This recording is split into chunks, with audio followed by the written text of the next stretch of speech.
Áður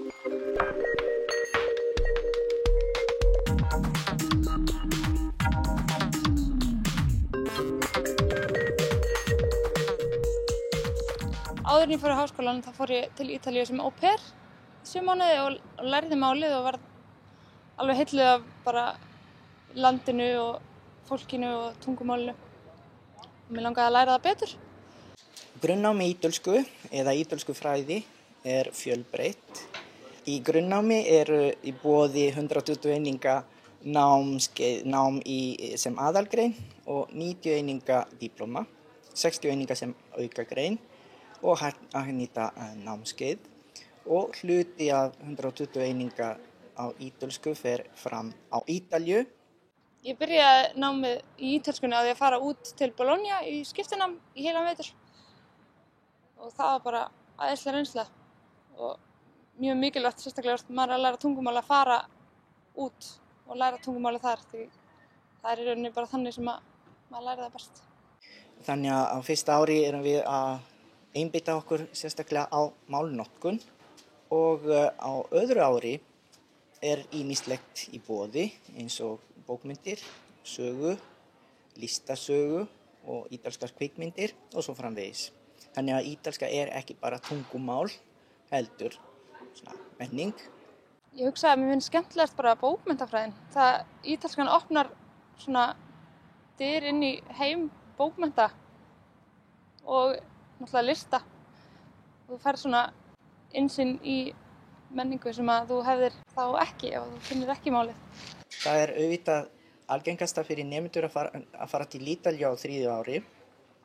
Á þriðja ári sem Erasmus skiptinema og við erum í samstarfi við marga háskóla á Ítalíu í Genua, Róm, Flórens, Chieti, Pescara og svo framvegis og nemendur fá auðvitað styrki. Það er afskaplega spennandi að hafa tækifæri til að fara til Ítalíu, búa þar í 9 mánuði og stunda nám við þessa merku háskóla sem eru í samstarfi við Háskóla Íslands og til að mynda Háskóla í Bologna sem einn af elstu háskólum í heimi.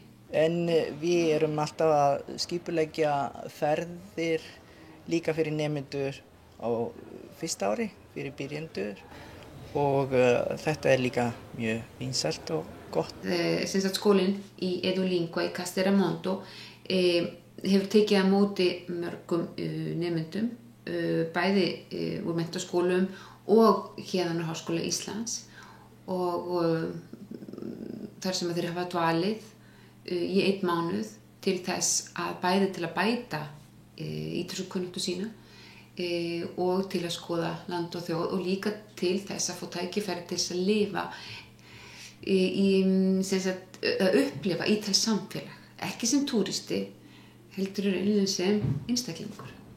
Það kom mér í rauninni bara óvart hversu svona heimilislegt það er.